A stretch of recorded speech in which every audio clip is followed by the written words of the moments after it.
There's a strange contradiction in human life.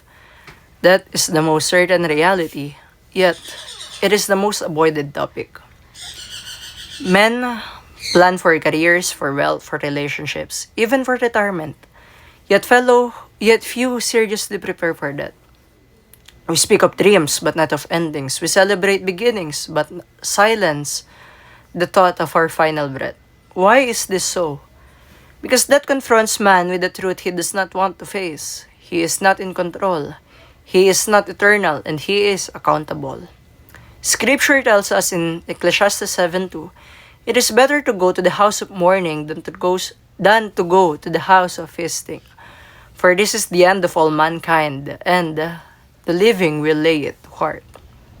Yet instead of laying it to heart, man suppresses it.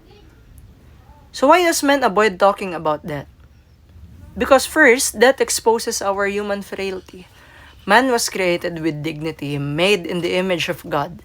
Yet that reminds him that he returns to dust. In Genesis 3:19, for you are dust, and to dust you shall return.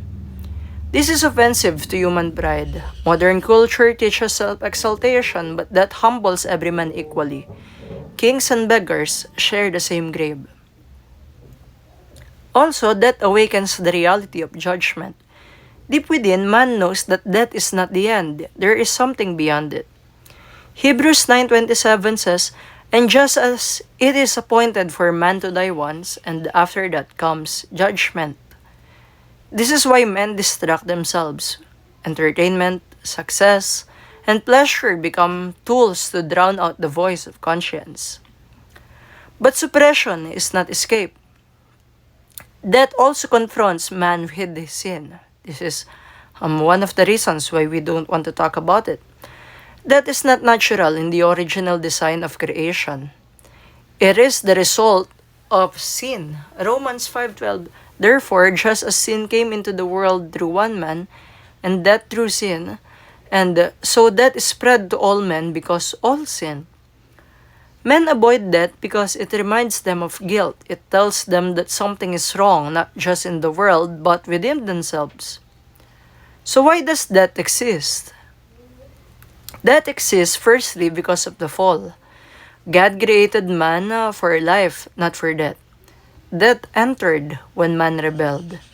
In Genesis 2:17, the Lord himself said, for in the day that you eat of it, you shall surely die. Death therefore is not merely biological, it is judicial. It is the penalty of sin. From a gospel understanding, this is part of covenant of works. Adam as the federal head sinned, and all humanity fell in him. Therefore, death reigns over all. Death also exists as God's righteous judgment. God is holy and just. Sin cannot go unpunished. In Romans 6:23, for the wages of sin is death. Therefore, death is not random. It is not meaningless. It is the righteous sentence of a holy God upon sin. This removes all grounds for blaming God unjustly. That is not cruelty, it is justice. That also exists to display both judgment and grace. While that reveals God's justice, it also prepares the stage for His mercy in the Lord Jesus Christ. 1 Corinthians 15:21-22 says, for as by a man came death, by a man has come also the resurrection of the dead. Death magnifies the glory of the gospel, for without death there is no need for a Savior. Without grave there is no resurrection. So why must we prepare for death? Because it is certain, no one escapes it. Ecclesiastes 8:8 says, no man has power to retain the spirit or power over the day of death. And so to ignore death is not wisdom, it is rather folly. So, the second thing is, and why must we prepare for it is, eternity follows immediately after. That is not annihilation, it is transition.